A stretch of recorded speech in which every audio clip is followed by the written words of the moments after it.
the RPM Auto Sales versus Natalia Brown, 18-02410 GCE. Counsel, could I have your appearance? Good afternoon, Your Honor. Brent Credible, P75845, appearing on behalf of plaintiff RPM Auto Sales. Okay, thank you. And Mr. Credible, today was the date that was set for a motion. I have a notice of hearing, a motion filed by Ms. Brown. She indicated that she wanted to dismiss the judgment, indicating that it was paid in full, that her taxes of $10,000 was garnished in 2019. Is that accurate? It's not, Your Honor. I have a feeling I know what happened, but obviously without her here, it's hard to have that discussion. Those notices from the state of Michigan regarding income tax refunds being garnished. It's kind of confusing to look at. You don't look at them all the time. There's two numbers, one of which is the judgment balance on the date that the garnishment was filed. The other amount is the amount actually being garnished. I have people calling my office all the time to tell me, oh, you took the full judgment balance, this year, this year, this year. And they're just looking at the document wrong, frankly, because it's confusing. I'm guessing that's what happened here, but no, we only received $192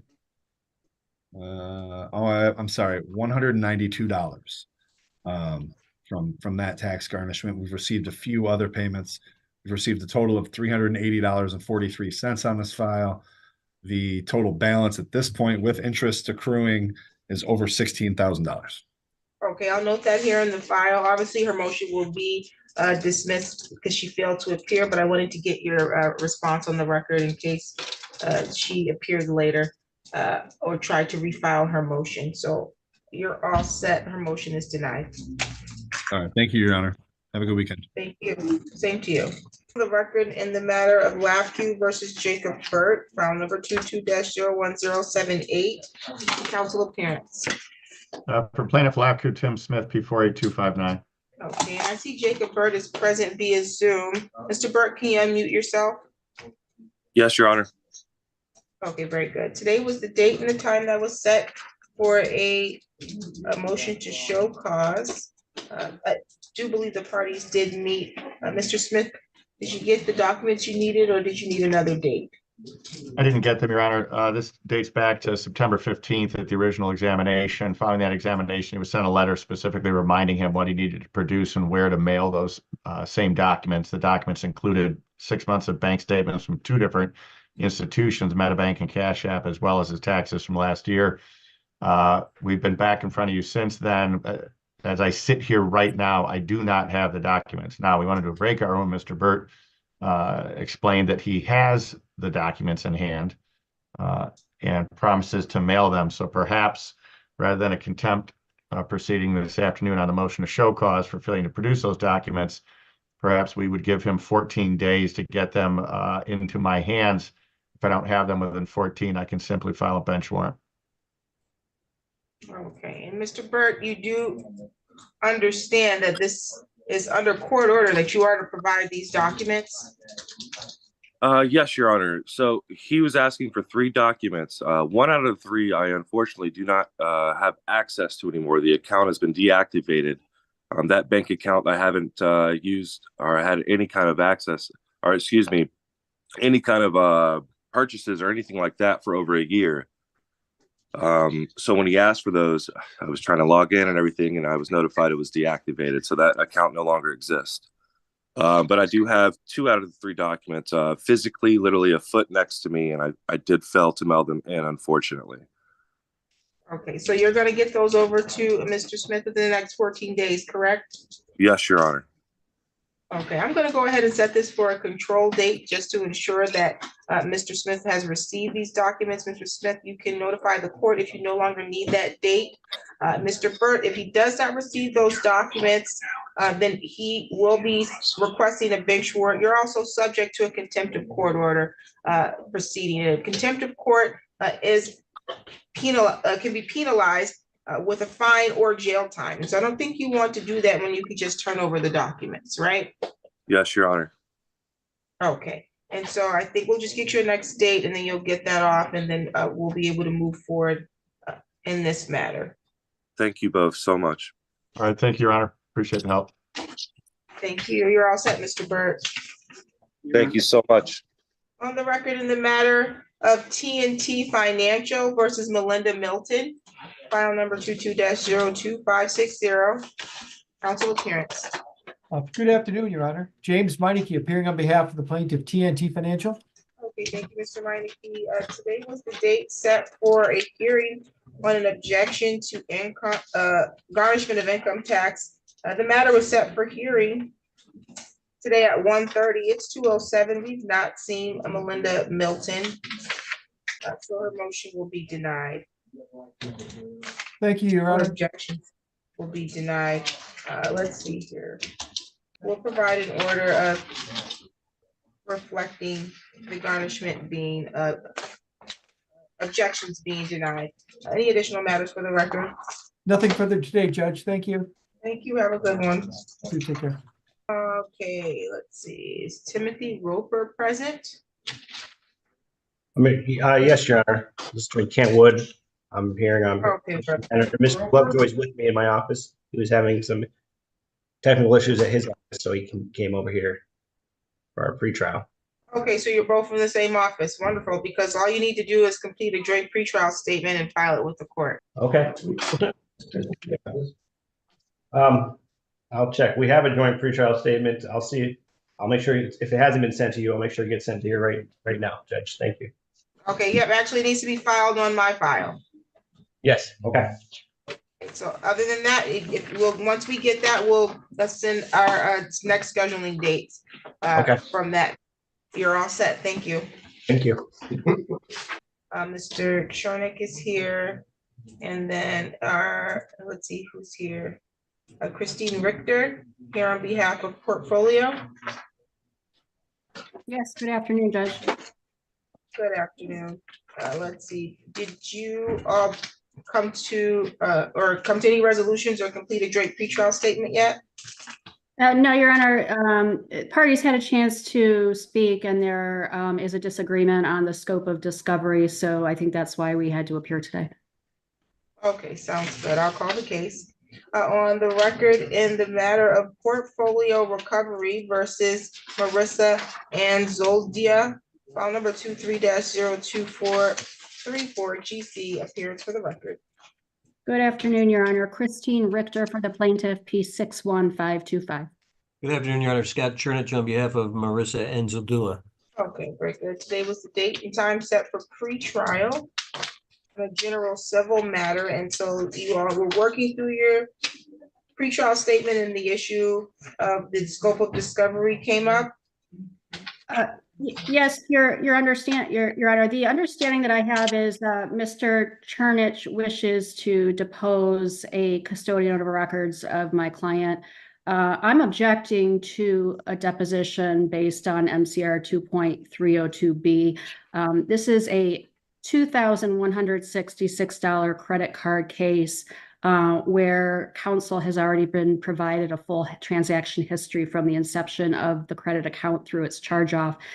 Under the factors to be considered under the court rule, I believe the burden and expense of a deposition outweighs the likely benefit, considering that I've already provided counsel all of the relevant documentation that my client would have relied upon in executing the affidavit that Mr. Chernich wants to impeach. Also, the complexity of the case, Your Honor, again, this is a very straightforward credit card transaction issue here. My client purchased the account from Synchrony Bank.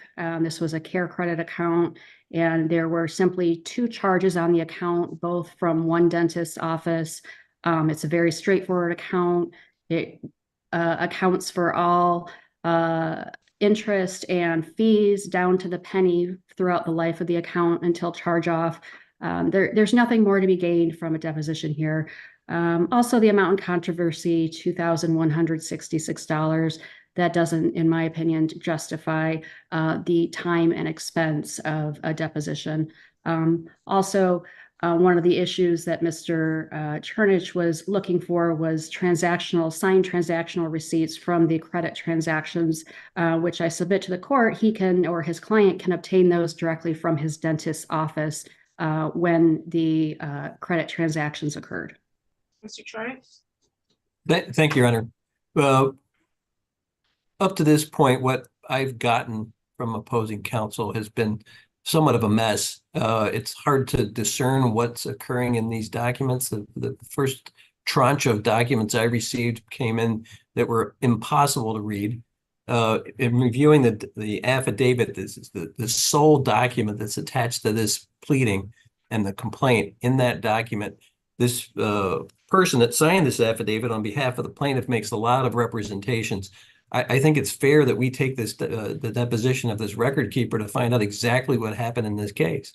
And so unless and until we do that, I really can't discern what's going on. And quite frankly, to turn the tables on us to say, oh, by the way, you should go to your dentist to find out what the charges were for, really turns the tables on who bears the responsibility here to prove its case.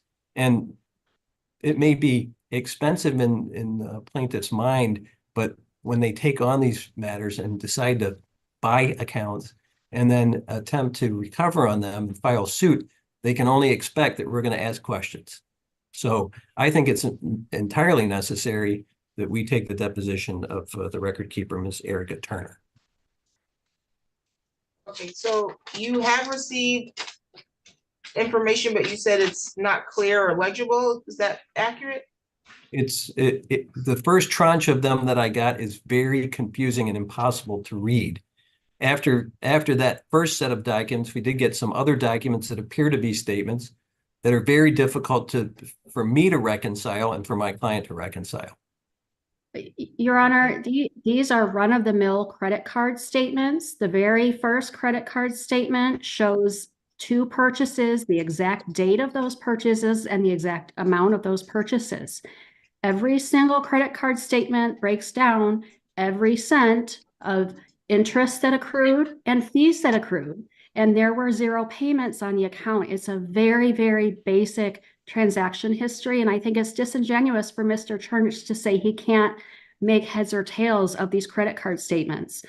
Perhaps he doesn't understand the sale documents, but I don't even believe the ownership of the account is at issue here. Essentially what he stated to me is he wants to prove that my client is a robo-signer. He wants to blow a bunch of smoke in the air and make my client look like a bad actor because they're a debt collector. But the bottom line is, Your Honor, this is a credit card case, and the law in Michigan doesn't require me to provide more than the credit card statements and proof that my client purchased the account. I have provided him 100% transactional history from start to finish. On a $2,000 claim, he doesn't need more than that. And I submit to the court that he's only doing this to harass my client and create unnecessary time and expense that isn't necessary. Your Honor, if I could respond to that. I don't want this to be more than it is, but I'm going to tell you that we tried on numerous occasions to get documents from this plaintiff. And what we got was stonewalling, refusal to cooperate, essentially documents and responses that said, just go jump in a lake. We don't have what you want. And then the first set of documents I get are completely unreadable. They make no sense whatsoever. I do get documents afterwards, and it's hard to reconcile what they sent me in the first tranche of documents to the second. Then I asked for the documents to demonstrate my client signed anything that would incur debt on her behalf with whomever it is that they represent, who I can't really tell at this point. And then the response is, oh, go talk to the dentist. Well, they're the ones that sued my client. They have the responsibility to prove that the debt exists. They bought this debt in a big debt sale, and then they make representations in the affidavit. And I think it's fair to ask them what these representations and the representations they make to this court are accurate. Okay, so my concern, I think, is twofold. First, the request for documents, I don't see how that's unreasonable for them to request the documents they need from the person that's suing them. You can't redirect them or reroute them to someone else if that's a document that you have access to. If you don't have Your Honor. access to it, then that's different. Your Honor, my client does not have access to that. What I'm trying to tell the court is I have a credit card statement showing 2 purchases for a set amount. What he's saying is he wants the underlying receipt from when the charge account was used at the dentist's office and when his client may have signed a receipt for those credit Oh. card charges. I don't understand have that them. much. Yeah, agreed. And in a formalized discovery or request for production of documents, that would suffice it enough to indicate that those are documents that are within your possession or control. And so we can't order her to go and find those documents on your behalf. Discovery periods don't just mean that you have the opportunity to seek all the information from the person that's suing them. You may have to get things that support your defense from other parties, and that may have to have happened by way of a subpoena. You may have to subpoena those records from whoever has them if this entity does not have them. As it relates to a deposition, this to me, from the very little information that I have here in this file, it seems like a very standard run-of-the-mill breach of contract case involving a credit card or credit card transactions. There's absolutely no way I think it's reasonable that we should hold depositions for $2,206.74. The defensive or ordering and defending a deposition is a costly expense. I don't think that it's meaningful. I don't think it's going to help flush out whatever documents that you have. I think that if we have 2 professionals here, as you all presented yourself to be, if you have questions about what those documents are, I don't see why Ms. Richter's are not able to explain what those documents are, because if they're transaction histories, they can't be, I don't know what a deposition of the keeper of records would do to help further explain those things. I think that just includes more expense. It also complicates a very simple district court issue. And so I'm not going to grant a request for a deposition in this matter. Obviously, you all have the right to request documents from each other. To the extent that the plaintiff has the custody of those documents, they need to turn them over unless they have a valid objection as to why they shouldn't be turned over. And one of those objections could be they don't have that document or those documents in their custody or control. So outside of that, I think that you all should be able to complete your joint pretrial statement. I'm happy to do so. Thank you, Your Honor. Okay, I can either put you in a private meeting room and do it now. You can obviously do it outside of the court's time. We just need it to be filed with the court through my file, and I should expect that file within the next 7 days. Your Honor, I would hope that we could crank it out in a breakout room. Okay, I'll put you in a private meeting room now. Thank you, Judge. It was quite wild. It was. Really. Were you able to work out your pretrial statement? Your Honor, we realized in the breakout room, neither of us actually received the standard form. So we actually had some potential settlement discussions. And so we decided if the court would allow, we can just either try and work out a resolution or submit the pretrial statement within the next 7 days. That sounds good. Did you need us to email you the standard form? If you could, that would be wonderful. What, do you have her email? No, I don't. Okay, can I have your email? Okay, sounds good. So I'll note here that we'll expect either a joint pretrial statement or some kind of resolution within the next 7 days to be filed through in my file, that is. Sounds great. I'm sorry. Thanks, Judge. Thank you. You're all set. Thank you. Have a great day, Judge. Thank you, Mr. You Chernich. too. Yep, thank you.